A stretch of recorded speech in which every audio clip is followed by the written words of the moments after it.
Assalamualaikum warahmatullahi wabarakatuh. Alhamdulillahi rabbil alamin. Wassalatu wassalamu ala ashrafil anbiya'i wal mursalin Sayyidina wa maulana Muhammadin sallallahu alaihi wasallam, amma ba'du. Saudaraku kaum muslimin dan muslimat yang dimuliakan oleh Allah Subhanahu wa taala. Baik, saya di sini akan sedikit menjelaskan tentang masalah aurat. Kenapa saya ingin menjelaskan tentang masalah aurat? Karena banyak pada zaman sekarang ini kaum muslimin dan muslimat itu keliru dalam memahami dan mempraktekkan yang namanya aurat.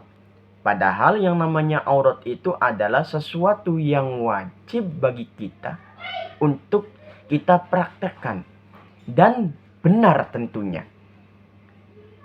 Karena zaman sekarang ini mereka hanya mengetahui menutup aurat wajib, menutup aurat itu harus dalam agama. Tapi mereka banyak yang keliru. Bagian mana saja yang dihukumi itu adalah aurat, atau bagian tubuh mana saja yang wajib ia tutupi, baik laki-laki maupun perempuan. Terlebih-lebih kaum hawa ya, pada zaman sekarang ini banyak yang keliru.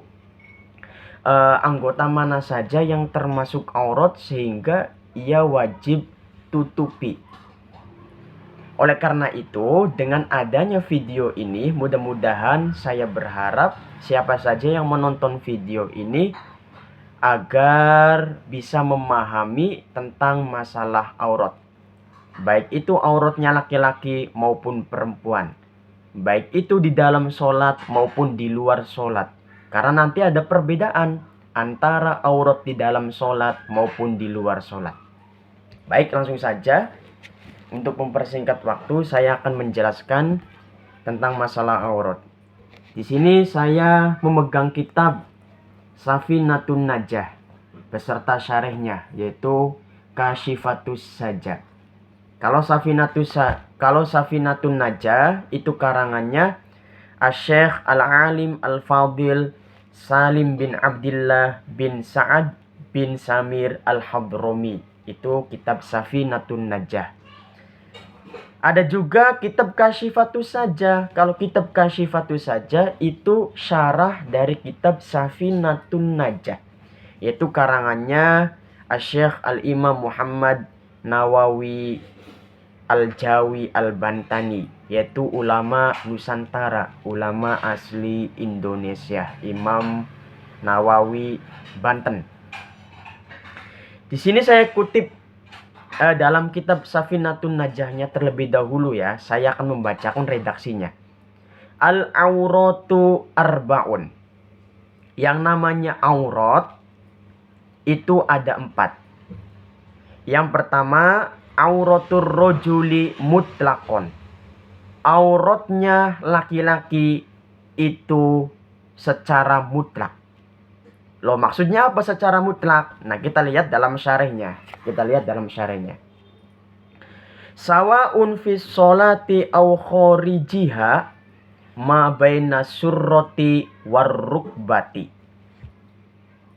Maksudnya adalah auratnya laki-laki baik itu di dalam sholat maupun di luar sholat, atau ketika tidak melakukan sholat, auratnya laki-laki itu sama saja. Itu di antara pusar dan lututnya. Awas, di antara pusar dan lututnya. Berarti sebawahnya pusar dan seatasnya lutut. Berarti kalau pusar sama lututnya itu bukan aurat. Artinya ketika ada laki-laki entah itu sedang melakukan sholat atau tidak melakukan sholat, kok telanjang dada sampai kelihatan wudalnya atau pusarnya dan lututnya, maka itu nggak masalah. Soalnya pusar sama lutut itu bukan termasuk aurat. Awas, jangan keliru. Tapi alangkah lebih baiknya ketika ingin memperlihatkan pusarnya bagi laki-laki, maka setengahnya saja, jangan semuanya, untuk hati-hati. Karena kalau ngepas atau ngepres, nanti dikhawatirkan ada kain yang merosot, ya kan? Tapi kalau ditutupi setengah pusarnya, maka kemungkinan besar tidak akan turun ke bawah kainnya itu. Nah, itu auratnya laki-laki. Yang kedua,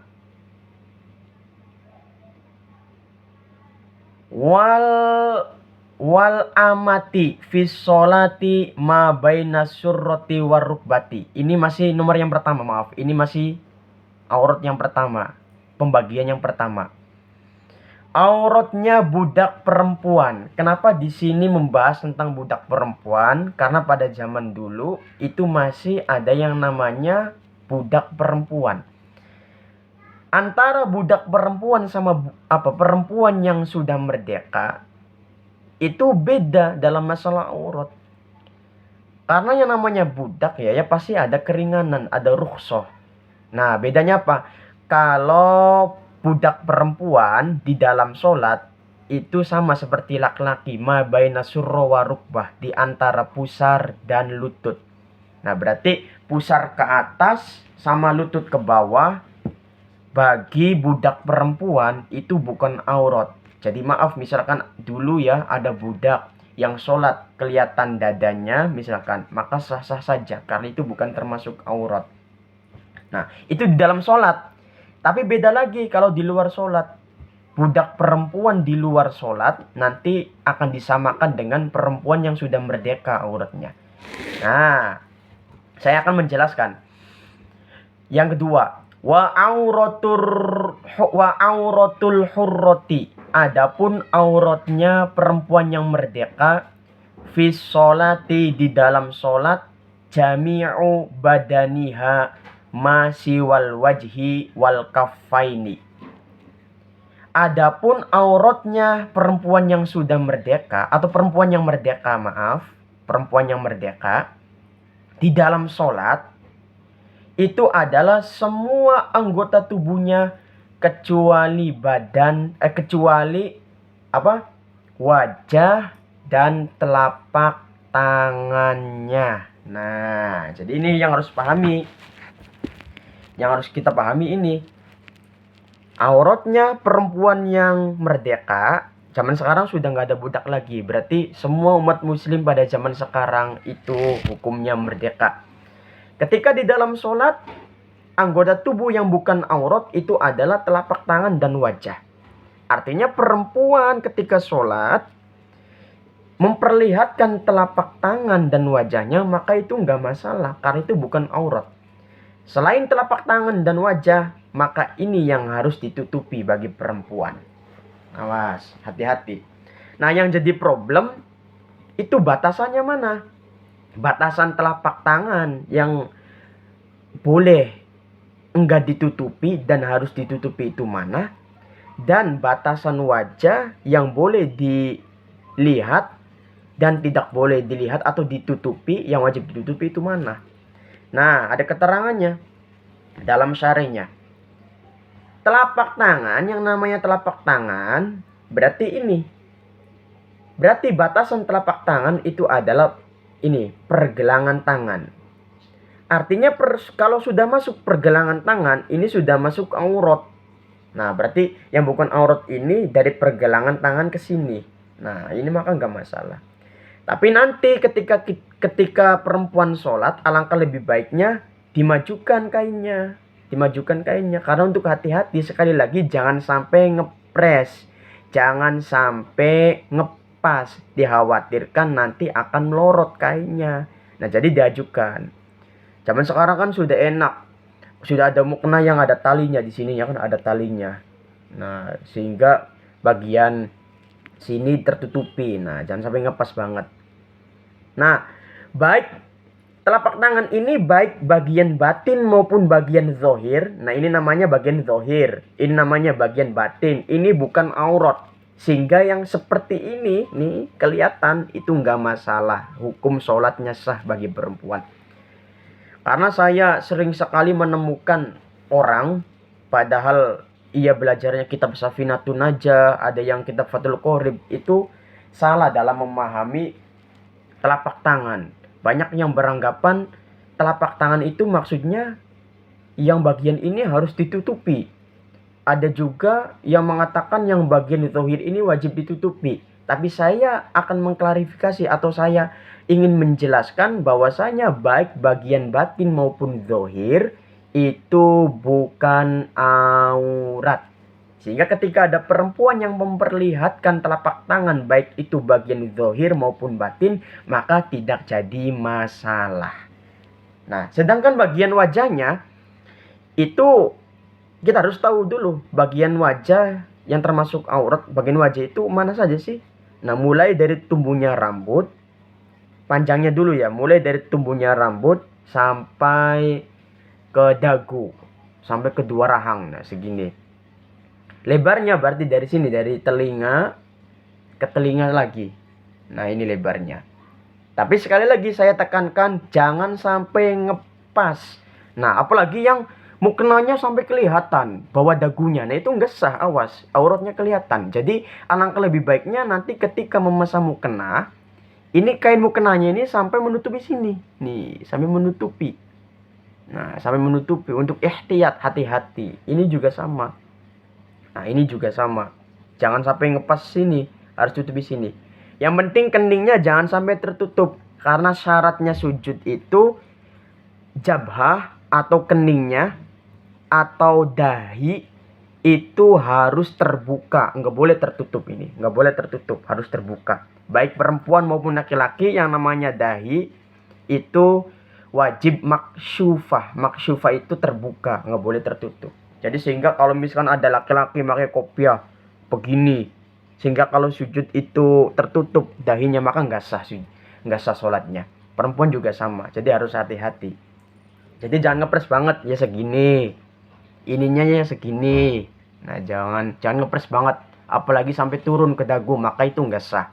Nah, itu auratnya perempuan di dalam sholat, ya semua badannya kecuali telapak tangan dan wajahnya.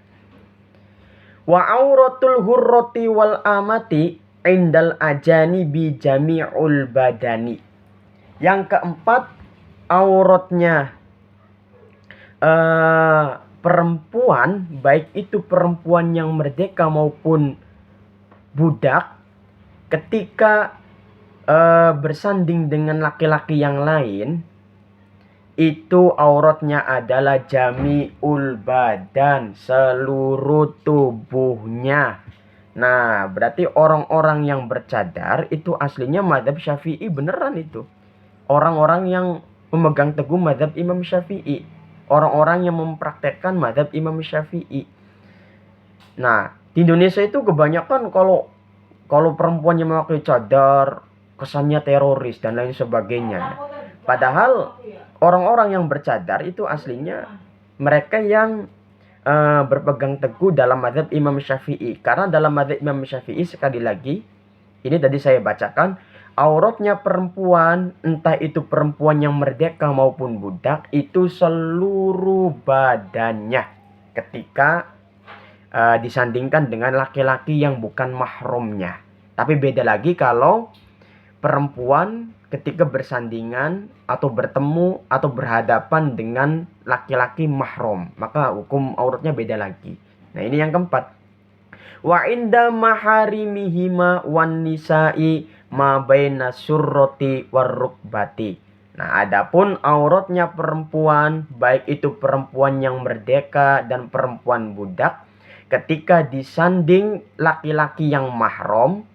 Laki-laki yang mahram itu contohnya ayahnya, adiknya, kakaknya, kakeknya, dan lain sebagainya, ponakannya.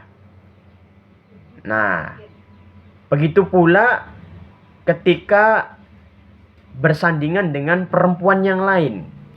Bukan keluarga misalkan, tapi perempuan yang lain. Nah, itu auratnya itu adalah ma baina surrati warukbati. Itu adalah di antara pusar dan lututnya, sama seperti laki-laki.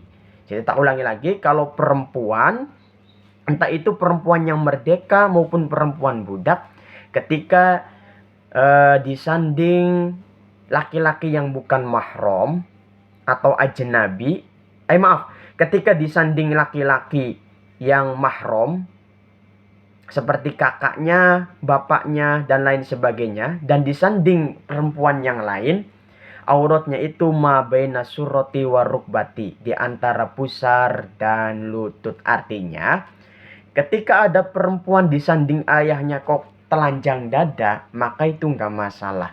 Selagi tidak dikhawatirkan adanya fitnah atau ayahnya tidak menimbulkan nafsu dan lain sebagainya, maka itu nggak masalah karena itu bukan eh bukan auroh.